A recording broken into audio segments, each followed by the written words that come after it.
que el título de este mensaje es la prioridad de la batalla espiritual. La batalla espiritual es real y debe ser una prioridad para un cristiano. O sea, debemos nosotros considerar que estamos en un campo de batalla.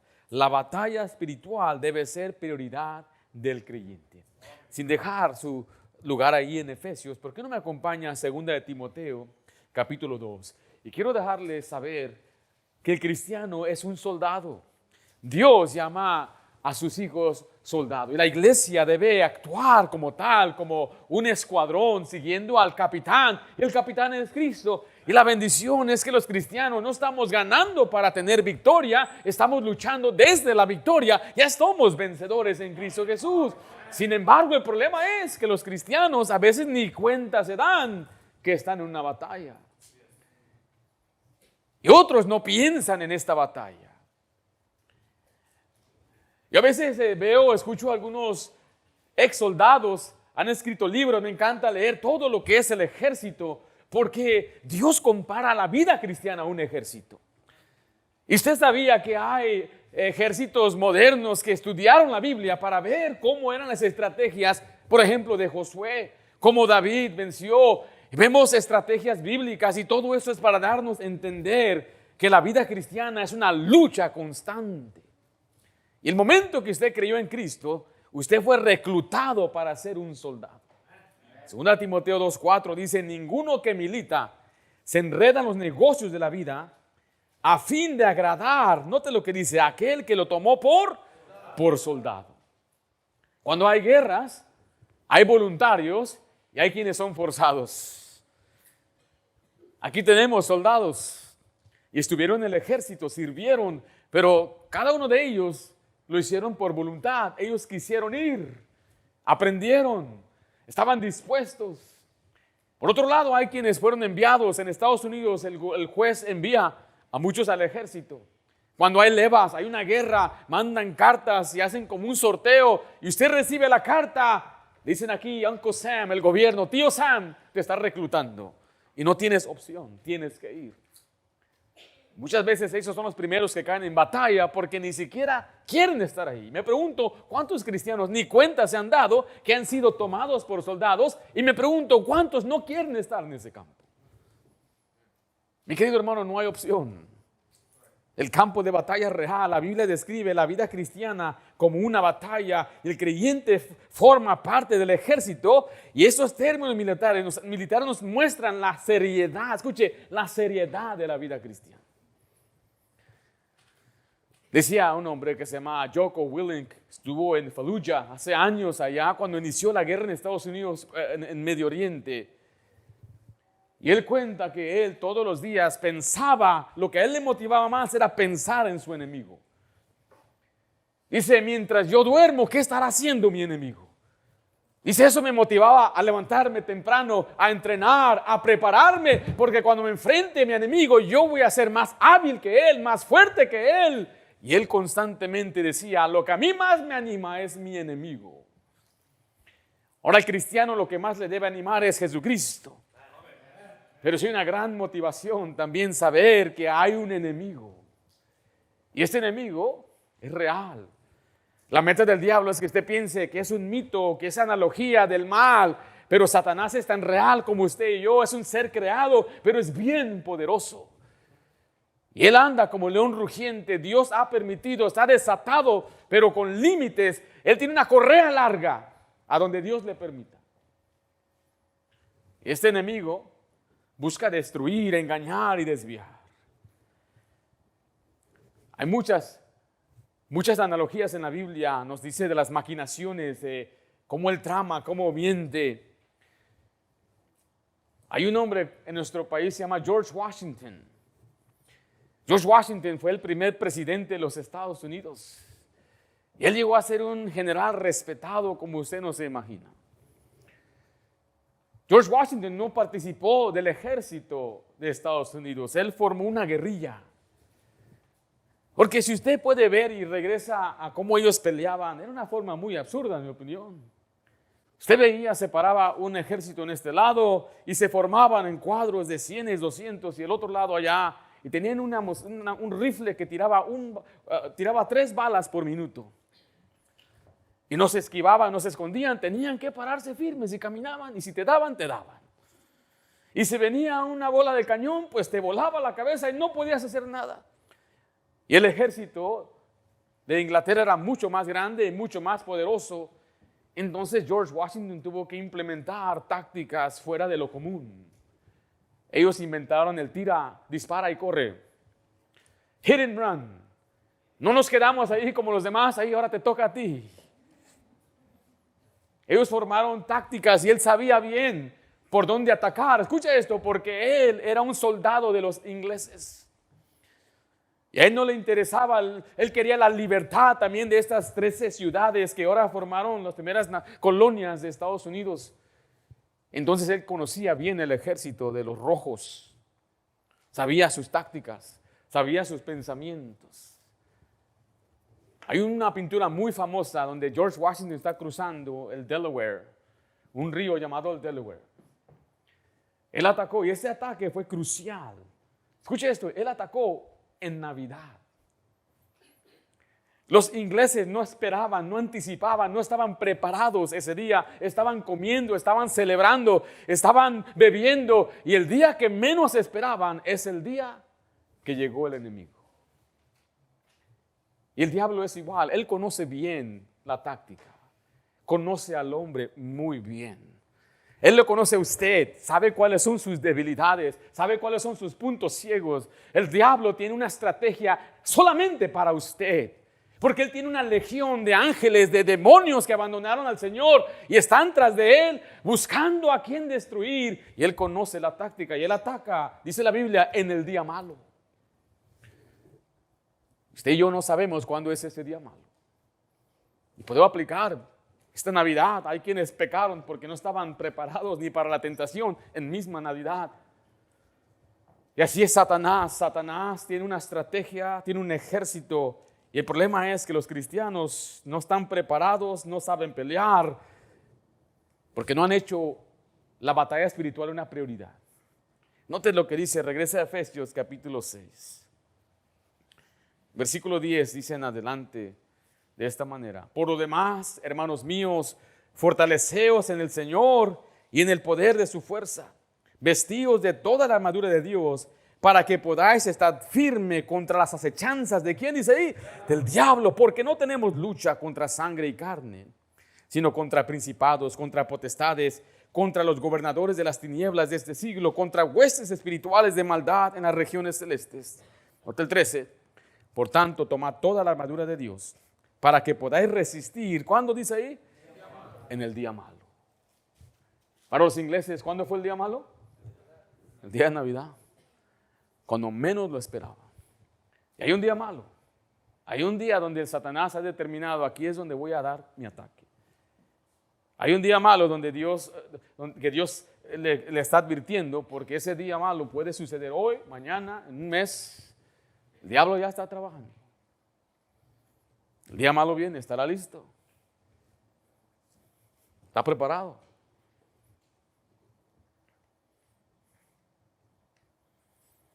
Este octubre conocí a un muchacho allá en la Ciudad de México. Visitamos la iglesia en Montesión. Fue el que nos recogió en el aeropuerto. Él lleva a la iglesia aproximadamente 5 años, fue salvo en el 2020. Él dice que iba caminando y alguien le dio una invitación. Fue a la iglesia. Después del servicio se le acercó a alguien, le habló de Cristo, se bautizó y dijo: mi vida fue transformada, cambié. Dios empezó a obrar en mí. Y le pregunté: ¿a qué te dedicas? Dice: bueno, yo trabajo ahora en la iglesia. ¿Qué hacías antes? Me dijo: era un soldado. Un soldado. De tiempo completo, sí. Yo y mi esposa éramos soldados. Nos conocimos ahí en el ejército. Él era un teniente. Tenía mucha gente bajo su cargo. Se presentaba todos los días a las 5 y era el que entrenaba, el que regañaba, el que expulsaba. Tenía el control de la administración de ese escuadrón. Él me dijo: tenía nada más unos cuantos años para jubilarme, pero Dios me llamó a un mejor ejército. Y yo y mi esposa tomamos la decisión de servir al Señor. terminó sus estudios apenas en este mes, en diciembre, y en junio se va a graduar del colegio bíblico. Y me llama siempre la atención hablar con hermanos que han estado en el ejército, porque representa una vida de disciplina, propósito, consagración, compromiso, honor. ¿Cuánto más debería ser entonces la vida cristiana? ¿Usted quiere ganar la batalla? Esta no es contra un hermano, es que la traigo contra fulano, es que mi esposa, no, es una batalla espiritual. No, es que esta mujer que me... No, hermano, es una batalla espiritual. No es que esto que yo con lo que yo lucho, este vicio, no, es una lucha espiritual. ¿Sí comprendemos eso? Porque mire, dentro del cristianismo vamos a ver que hay 3 maneras de enfrentar la batalla. Y va a ser el mensaje de una manera muy delineada aquí en Efesios capítulo 6. Note conmigo primeramente el que no pelea. Y el que no pelea, cae. No pelear no es, el no pelear no es neutral. Jesús mismo dijo, el que no junta con nosotros, desparrama. Si no estás en el lado de Cristo, entonces estás en contra de él. Jesús mismo dijo, almas adúlteras, aquellos que se hacen amigos del mundo, son enemigos de Dios. Hay quienes piensan, yo puedo estar en los dos lados. Como en la guerra civil aquí en Estados Unidos, una guerra en los años 1800 del norte y el sur. El norte, su uniforme era azul y el sur era gris. Y este hombre decidió ponerse una chamarra del norte y un pantalón del sur. Le dieron un balazo en la pierna y otro balazo en la espalda. Porque estás en un lado o no estás con nosotros. Y es lo que muchos no comprenden. Usted ya está en un lado, debe vivir como que está en ese lado. Si aún los pandilleros respetan eso. Pero aquel que no pelea va a caer porque el enemigo mismo piensa, usted piensa que el enemigo está con usted. No, miren, los mismos filisteos comprendían esto cuando se presentó David a pelear junto con ellos. David había huido de Saúl y se unió a los filisteos. Y él decía, ahora yo estoy contigo, tú eres mi Señor, le dijo David al rey de los filisteos. Yo hago lo que tú digas. Y eran 5 ciudades, 5 reyes. Pero cuando él se presentó, los otros 4 reyes dijeron, ¿y qué hace él aquí? No, él está conmigo, él está en mi bolsillo, básicamente le dijo, es mi siervo. Pero ellos dijeron, no, ¿qué tal si ya cuando estemos en la batalla se nos voltea? Digo, ¿qué más sabiduría hay en estos reyes paganos, en cristianos que no comprenden que no hay tal cosa como un cristiano neutral? Tenemos que afirmarnos bien en el lado que Dios nos ha establecido. En este pasaje, en Efesios 6:11, note lo que dice, vestidos de toda la armadura de Dios para que podáis resistir, para que podáis estar firmes. Note que el mandato vestidos implica batalla obligatoria. La lucha es real, aunque no la enfrentemos. El que no se arma, no se mantiene firme. Y si no pelea, entonces va a caer, porque el enemigo no espera permiso para atacar. ¿Qué es lo que no hace el que no pelea? No se arma, no se viste espiritualmente, no podrá sostenerse. Y vestirse es un requisito para estar en la batalla. Mire, Efesios 6:11 dice, vestidos de toda la armadura de Dios. Eso es un mandato. ¿Qué significa vestirse de la armadura de Dios? Mucha gente se confunde lo que significa eso. Déjele doy una explicación, presten mucha atención. Vestirse de la armadura de Dios no es un acto místico, no es emocional. Es obedecer activamente lo que Dios nos manda y así provee Él una protección. Si usted ve, por ejemplo, nada más le voy a mostrar unos cuantos allí en el versículo 15, dice, estad pues firmes, ceñidos vuestros lomos, ¿con qué dice ahí? ¿Con qué dice, hermanos? ¿Qué dice, hermanos? Con la verdad. O sea, si usted quiere proteger una parte de su vida cristiana, usted debe vivir en la verdad, hacer, andar, decir la verdad. ¿Sí me estoy explicando? ¿Sí están conmigo o no están conmigo? ¿Si hay hombres aquí o no hay hombres aquí? ¿Está cansado? ¿Predicó todo el día? ¿Ya está su 5.º mensaje? ¿6.º? Si de una enseñanza a los líderes. No sé qué están cansados algunos de ustedes, sinceramente. Comer mucho. Ha dejado que el diablo les haga de ustedes. Ánimo, hermanos, ánimo.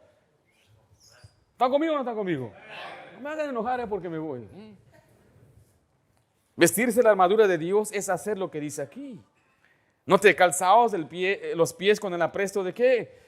El Evangelio de la paz. Cuando usted se dedica a la predicación del Evangelio de la paz, Dios le da estabilidad.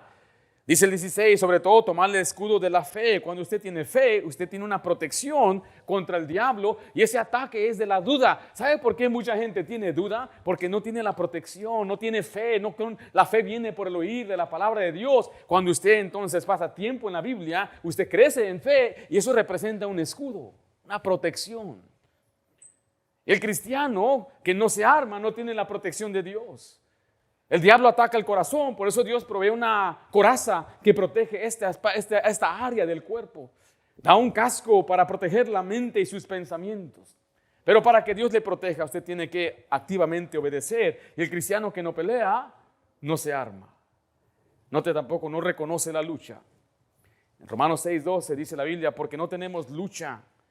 ¿Contra quién? Contra sangre y carne. Si usted piensa que el conflicto es humano, usted está peleando mal. Porque la batalla no es carnal, ¿es qué? Espiritual. Vaya conmigo a 2 Corintios capítulo 2, versículo 11. Porque es ignorar al enemigo. Y cuando usted ignora al enemigo, usted le da la ventaja. Mire, cuando hay discusión entre pareja, deben decir, esto no se trata de tú y yo, aquí está el diablo entre nosotros. Cuando hay problemas y riñas dentro de la iglesia, es porque el diablo quiere destrozar la unidad, quiere apartar a los hermanos, quiere detener una obra de Dios. El enemigo siempre es ¿quién? Es el diablo. Nuestro enemigo no es político, no es un partido, no nos nadiamos por izquierdo o derecho, estamos en el lado de Cristo. Y usted no debe siempre estar buscando dividir por cualquier cosa. El diablo sabe cómo hacer que alguien se irrite fácilmente. El diablo sabe cómo hacer que haya discusiones y desacuerdos. Ahí está el diablo riéndose y mofándose los cristianos cuando juntos haremos grandes cosas por Dios. Cuando dos personas se ponen en unidad, dice la Biblia, Dios contesta, Dios está ahí, puede hacer grandes cosas, pero aquí está el diablo. Su meta es dividir, separar, destruir, desanimar. 2 Corintios 2:11 dice así, para que Satanás no gane ¿qué? No gane ventaja alguna sobre nosotros, pues no ignoramos sus maquinaciones. ¿Sus qué? Es una maquinación, es un plan, es una artimaña, es una trampa. El diablo tiene trampas. No las ignore, aprenda a discernirlas. Cuando usted lea la Biblia, vea cómo las personas en la Biblia cayeron. Job fue atacado. Su salud fue atacada, sus finanzas fueron atacadas, mató a su familia. Todo esto nos muestra el poder del diablo. Y el diablo a veces, su obra no viene atacando de frente, viene atacando sutilmente, mintiendo, engañando. Cuando usted empiece allí, está en su teléfono y aparece algo que no debe estar mirando, allí está el diablo entrando por su teléfono. Algo que usted nunca permitiría entrar una pareja a su casa. Pero el diablo dice, es una película. Ahí usted permite que sus hijos vean lo que usted nunca permitiría en persona. Usted no permitiría a sus hijos estar ahí donde la gente está borracha, pero está permitiendo verlo. Es la forma que el diablo ha entrado en muchos casos de la gente. Cómo empieza a desviar y a desanimar. Había un predicador de antaño que él se enojaba tanto con el diablo. Era en aquel tiempo cuando había tinta y una ¿cómo le llaman feather? Una pluma. Escribían con plumas. Sí, y un día se enojó con el diablo y lo aventó a la pared. El diablo ni estaba ahí, pero él estaba tan seguro que el diablo está aquí y así debe ser nuestra convicción. Decía Billy Sunday, si el diablo estuviera aquí, le doy los 3 rounds más rápido de su vida. Ese diablo maldito me cae mal, quisiera yo si pudiera pisotearlo, escupirlo y morderlo, y si no tengo dientes, era hasta con las encías lo hago. En vez de enojarse con el hermano, enójese con el diablo. En vez de enojarse con la política, enójese con el diablo. Él es el verdadero enemigo. ¿Es real o no es real, pues? No sé, no estoy seguro que estamos convencidos. ¿Es real o no es real? Es real el diablo. Y el diablo no se compadece de sus hijos. Le he dicho muchas veces. Aquí veo a Joel. Joel, ¿cuántos años tienes? Me gusta cómo hablan con sus dedos. ¿Puedo agarrar a Joel, hermano? Ven, Joel. Come on, let's go. Come on. No tengo varones, pero sé cómo jugar con ellos. Miren nomás qué tremendo muchacho. ¿Qué podrá hacer este niño un día? No, tú quédate aquí, así. ¿Qué podrá hacer un día este niño? ¿Podrá ser un siervo de Dios?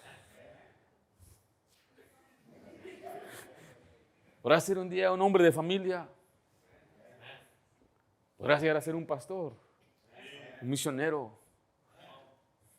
El que se queda con la iglesia que Dios nos dé. Es posible. ¿Qué no puede hacer Dios? Hay gran potencial. El diablo también sabe. Él dice, yo sé el potencial que él tiene para el mal. Un futuro borracho. Un futuro callejero. Pero mire, lo vemos, no, ¿cómo puede ser? Mira nomás, mire. Mira para allá. Como soldado. ¿No te enseñaron en tu casa? ¿No te enseñó tu papá? You're a soldier, come on, salute. Y puede que un día, es una suposición, vengan y ataquen y lo vean a él. Y el enemigo lo va a ver y va a decir, es un niño. Y lo va a dejar. Pero el diablo no es así. El diablo no se compadece en nada, no tiene compasión. Y aunque lo vea llorando y afligiendo, no le interesa. Comprenda esto, mi querido hermano, no le importa. No le interesa el dolor que le pueda causar a su hijo, a sus padres, a quien sea, porque lo único que él quiere hacer es destruir toda la creación de Dios, incluyendo a niños como él. ¿Sí comprendemos eso, hermanos? You can go back. Puede regresar. Ten cuidado. Hay una pareja aquí. Una pareja bien guapa que Dios ha... Dios no le interesa esta pareja, al diablo, pero no le interesa esta pareja. No le importa si yo le rompo el corazón a ella. No le importa si estamos en desacuerdo. No le importa si hay un enfriamiento en nuestro hogar, que ya nos convertimos en simplemente compañeros de habitación. Al diablo no le interesa. ¿Sí me estoy explicando, hermanos? Gracias, hermana. Hay algunos que no han comprendido esto porque dicen, bueno, yo puedo aguantar, quizá usted padre, pero su matrimonio, sus hijos, no reconoce la lucha. No reconoce. Por eso no pelea, por eso no lucha y por eso no resiste. En Santiago 4:7 se nos manda a resistir al diablo. Someteos pues a Dios, resistir al diablo y huirá de vosotros. No se nos manda a huir del diablo. ¿Se nos manda a qué? A resistir al diablo. La palabra resistir significa pararse firme y no moverse. Ahí viene y es como un patán que dice, ¿te mueves o te muevo? Y usted se mantiene firme en el Señor. Y entonces él después se da la vuelta y huye. Lo que hace el diablo es lo que hizo el diablo con Jesús. No pudo con él y tuvo que huir.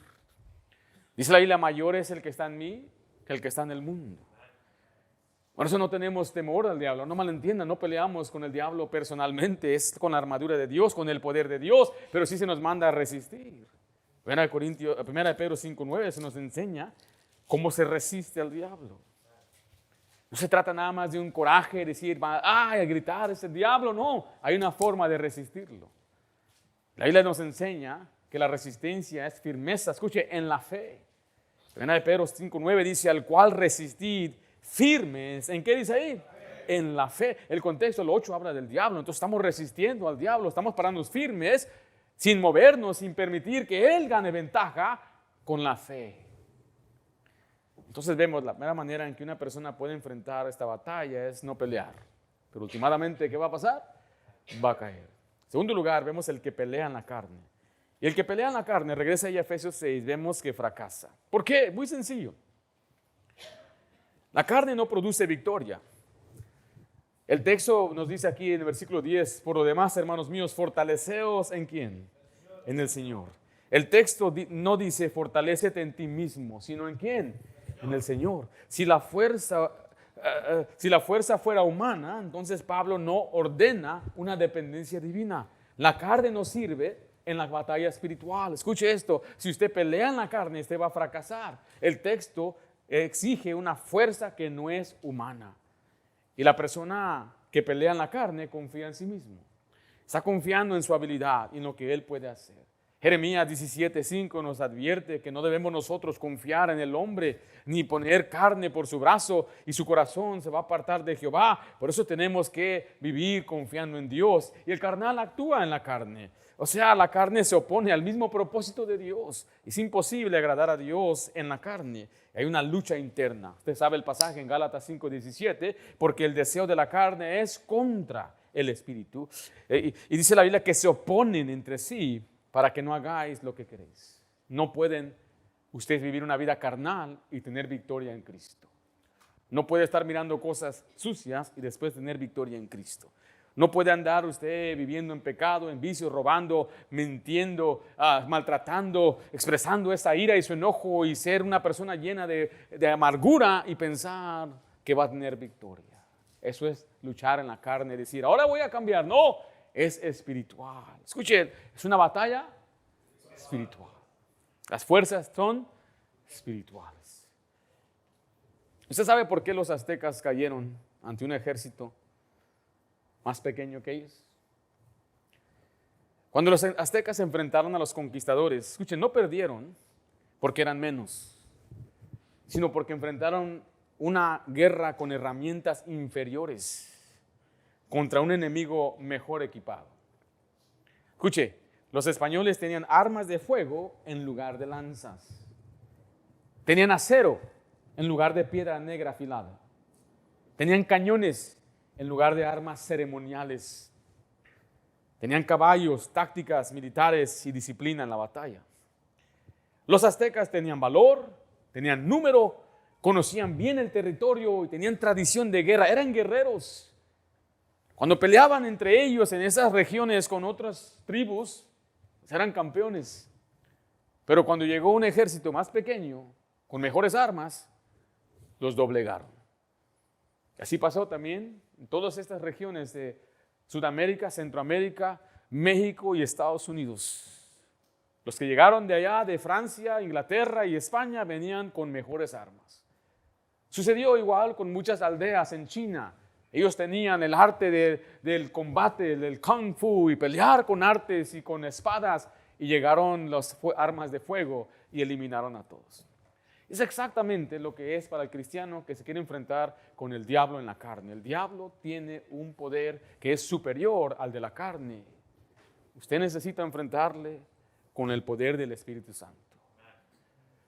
La persona que pelea en la carne confía en sí mismo, actúa en la carne y últimamente pierde la batalla. 2 Corintios 10, vaya conmigo allá, por favor. Armas humanas no funcionan en guerra espiritual. ¿Sabe qué es una arma humana? Una arma humana es tratar de racionalizar las cosas. Y ahí viene mucho de lo que se llama consejería de salud mental y la psicología. Son ideas humanas. Es la forma humana de poder solucionar los problemas de la depresión. Hay gente que después busca tratamientos y píldoras para ayudarles con su ansiedad y su dolor y todo eso. Esas son armas terrenales. Cuando todo esto es un asunto espiritual. Escuche eso lo que le estoy diciendo. Aparte de que usted vaya y se revise y le diga, usted tiene un imbalance hormonal, entonces lo demás ya se trata de algo espiritual. Tengo mucho cuidado en decir esto, pero sí hay personas que yo sé que por una cirugía o algo hay un desbalance y eso le causa muchos problemas físicos. Pero la mayoría de los cristianos, de los nosotros, no es por eso. Es porque es una lucha espiritual. La depresión y la soledad es una lucha espiritual. La tristeza, la falta de gozo, la falta de paz, llenarnos de ansiedad. Porque usted va al médico y le dice, no tienes nada. Le chequean, le hacen cardiogramas, chequean su pulso, su corazón y le dicen, no tienes nada. ¿Sabe cómo es eso? Porque eso me dijeron a mí, no tienes nada. Y me pusieron por todo el cuerpo y me inyectaron y todo, pasé todo un día entero yo tuve que darme cuenta, mi problema es que yo tengo. No estoy diciendo que todo es igual, pero el mío era falta de fe en Dios. Ese era el mío. Falta de paz. Es una lucha espiritual. 1 Corintios 10:3 dice, pues aunque andamos en la carne, no militamos según la carne. Porque las armas de nuestra milicia no son carnales, sino poderosas en Dios. Mire, para la destrucción de qué fortaleza. Esta fortaleza, mire, representa un castillo que el diablo ha formado aún en su propia mente. Y usted está convencido de algo que no es real. Por eso la gente se hunde más en su depresión. Yo he hablado más acerca de la mente en la iglesia y aquí es la batalla principal, es la mente. La fortaleza representa un castillo que es difícil de penetrar. Son ideas, ideologías que el diablo ha puesto en su corazón.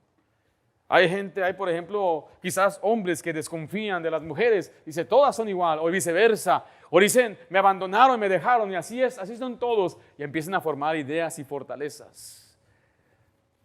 Quizás fueron dañados por sus padres y ahora cargan esa culpa, son fortalezas. Algo que el diablo ha hecho para encerrarle a usted en una cárcel. Le doy un ejemplo sencillo. Una competencia de sandías. Me tocó a mí participar. Y es acabarse la sandía lo más pronto que puedas. Entre dos nos dieron la mitad de una sandía. Y después de perder, me dio un asco. Y pues no voy a ser explícito en lo que voy a decir, pero ya sabe lo que puede pasar. Desde ahí, nada más pienso en la sandía y empiezo a sentir más agua salir por mi boca. Le ha tocado eso, calentita el agua sale. Ahorita pensando en ella, no me ofrezca por favor sandía. Si me ofrece sandía tiene que estar fría y con un poquito de tají. Pero que de repente usted la aparta así, la acaba de traer de Northgate aquí calentita. Pero si la saca del refri y me pone un poquito de tajín. Pero mire, por años yo no probé la sandía. En mi mente se formó, está horrible. Mi esposa y yo recién casados visitamos a mi mamá y me dijo, llévate ese ceviche de pescado. Me lo voy comiendo en el lonche bien calentito.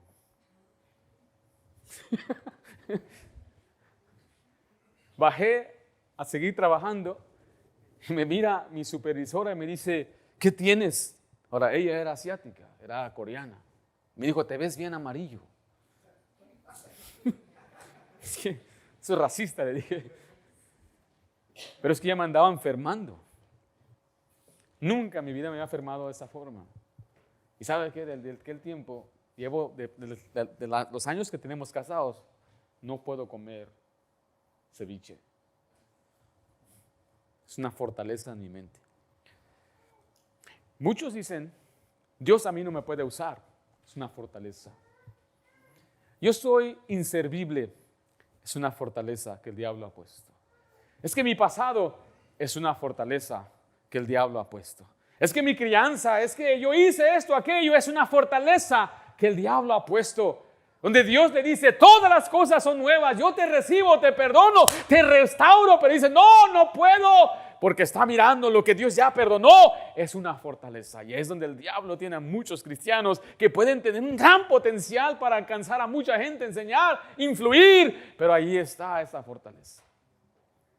Yo les he contado acerca de los elefantes. Un elefante pequeño, dice que está chiquito, le ponen una grieta en su pierna, lo amarran al piso. Y ahí está el triste elefante jalando y jalando por meses hasta que finalmente acepta, dice, jamás me voy a mover de aquí. Y después lo que hacen es quitan el lazo, le dejan la grieta y así lo controlan. Pesa 4,000 libras y ahí con esa grieta no se mueve porque en su mente dice, no puedo salirme. Así el diablo tiene algunos muy encerrados.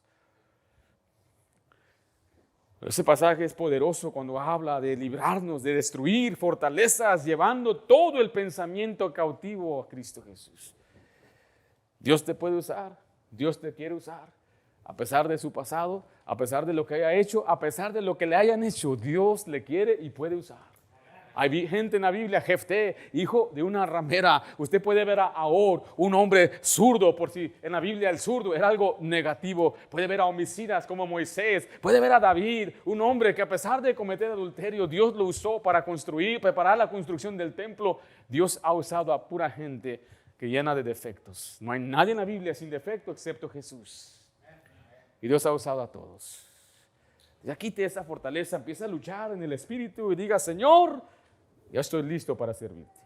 El que no pelea cae, el que pelea en la carne fracasa. Y número 3 y último, esa es la meta: el que pelea en el Señor permanece.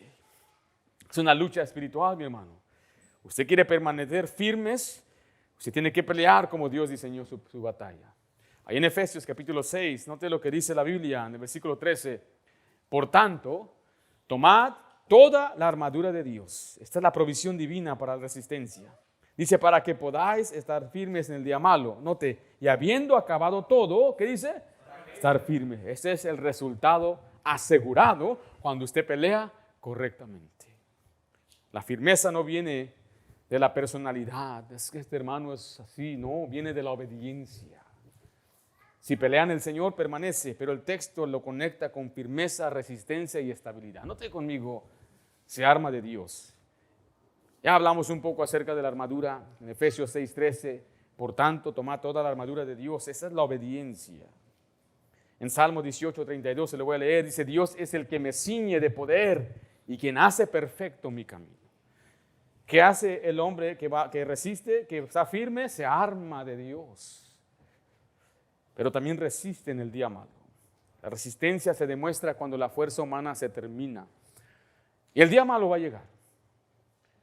Y Dios nos prepara para enfrentarlo. ¿Qué hace Dios alcanzado? Esfuerza. Vaya a Isaías 40:29, si ya se olvidó de este pasaje. Isaías 40:29.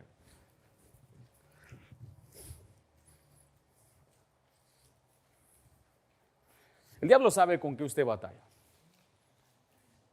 Yo he aprendido en estos últimos años que he estudiado mucho al diablo, he estudiado mucho la batalla espiritual, escuchar mensajes, estudiarlos a través de libros, otros pastores que han enfrentado cosas terribles, inexplicables. Yo he tratado con gente endemoniada, gente controlada por el diablo. Hay cosas que yo no puedo explicar que me han sucedido. Yo no tengo duda que el diablo no exista. Pero he aprendido algo, que el diablo sabe su punto débil. Cuando usted resiste, me doy cuenta que el diablo ya no viene por ese lado. No vayan a entender lo que le voy a decir. Hace años, tengo 23 años, 22 años, estaba por casarme con mi esposa. Y lo que más necesitaba, y con lo que yo más batallaba, era con fe. Que Dios me provea. Ya pusimos la fecha, hermana Esther. Y yo no ganaba suficiente ni para un apartamento de $500. Mi papá me dijo: ¿dónde vas a vivir? Yo le decía: por fe. Sí, tienes fe, pero lo que no tienes feria. Yo no sé, yo me puse a orar y decía: ¿qué voy a hacer ahora? Porque ya está la fecha. Yo era un cajero, me pagaban 13 la hora en aquel tiempo. Pero después de que, si eres un soltero, te quitan como $500 cada cheque. Nos despojan para pagar a los flojos que no quieren trabajar. Lo que decían todos. Ahí decía claramente welfare, WIC, ahí me decían: lo estamos distribuyendo. Ya que te cases, vas a poner 2 dependientes. Y cuando hice eso, mira, wow, me devolvieron 50 más por semana. ¡Qué bendición! Y cuando nacieron más, mira, ahora yo soy, cuando dice ahí, es para mí. Ya hice mi parte. Entonces, algo con lo que yo estaba batallando era fe. En ese año de nuestro compromiso, bueno, que estamos esperando ya para nuestra boda, 3 veces el diablo, yo sé que fue el diablo, vino a tentarme con dinero. En el banco, estábamos de cajeros y dicen: cuando te falta dinero tienes que ir a pedir en la bóveda, llenas un formulario, lo presentas, todo tiene control.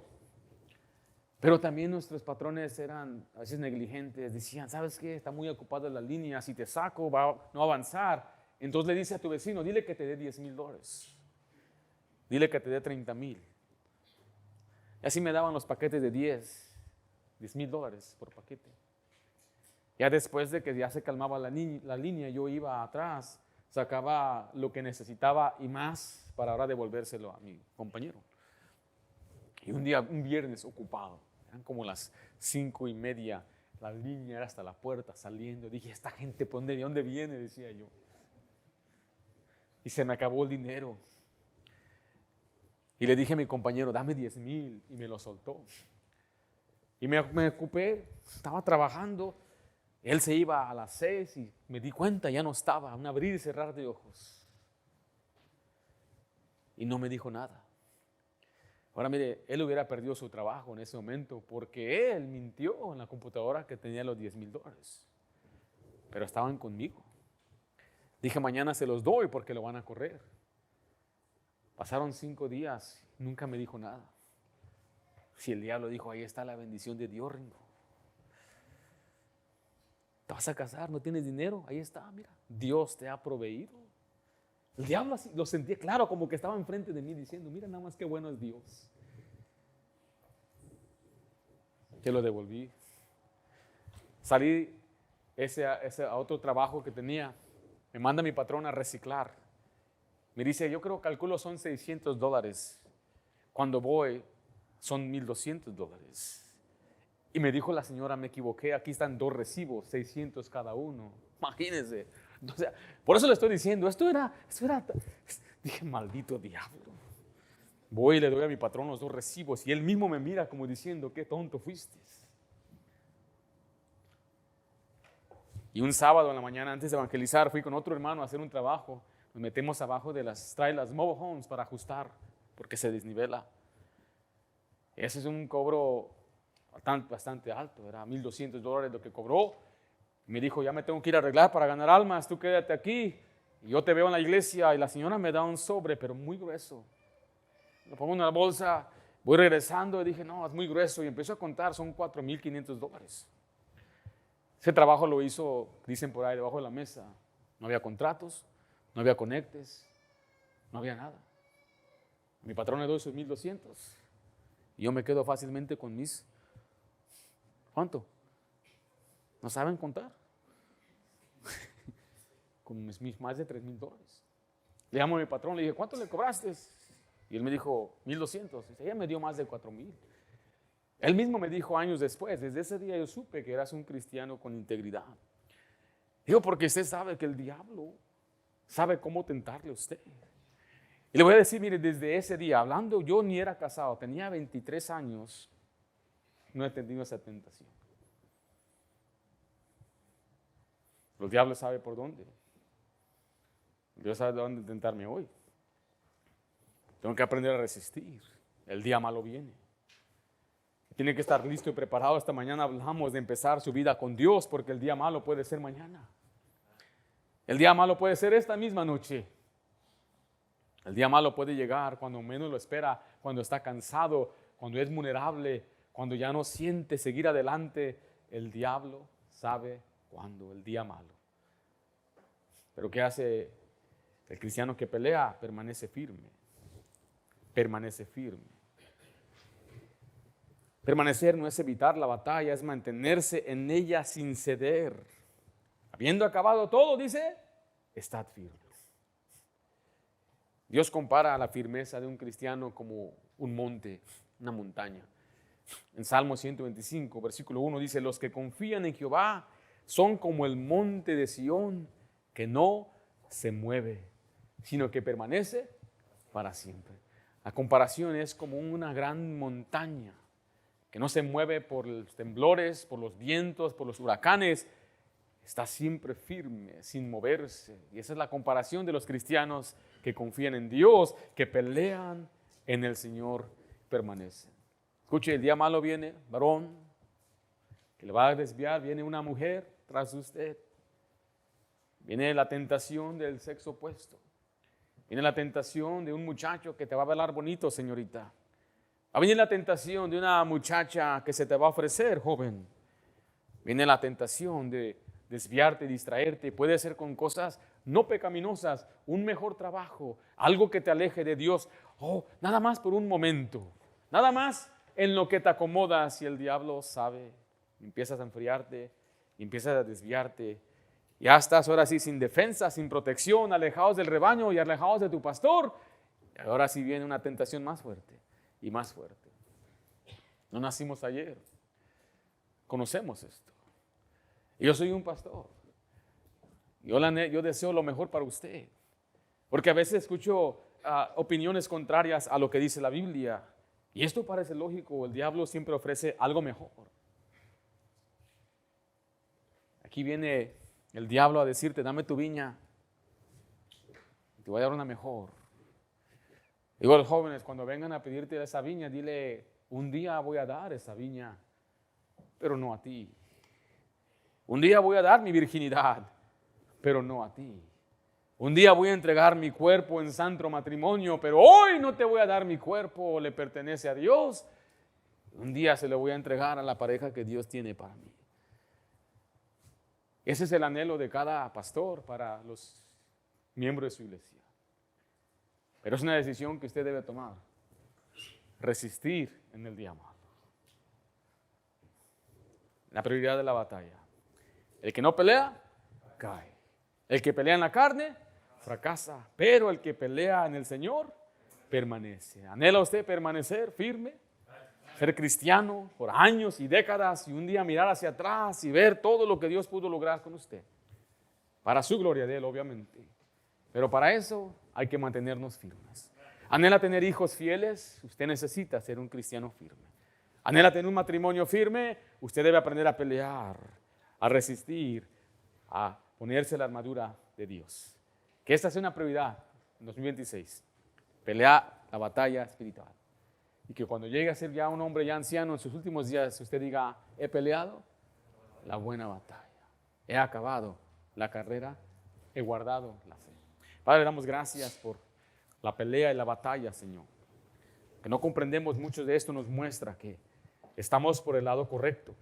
Cuando hay batalla, significa que el enemigo no está contento.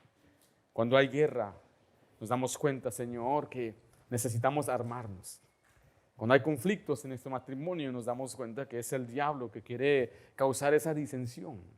Cuando hay problemas entre nosotros, entre amigos, hermanos en Cristo, aquí viene el diablo a dividirnos. Te pedimos, Padre, que nos ayude a estar conscientes que hay un enemigo real, hay un Satanás adversario que quiere destruirnos, no solamente a nosotros, a nuestros hijos. Yo pienso constantemente, Señor, en las posibilidades que hay para estos niños de nuestra iglesia, el potencial. Pero también, Padre, podemos ver lo que el diablo puede hacer si nosotros no protegemos, enseñamos a nuestros hijos. Padre Santo, ruego que nos ayudes a permanecer firmes en la batalla. Eso te lo pido en nombre de Cristo Jesús. Amén.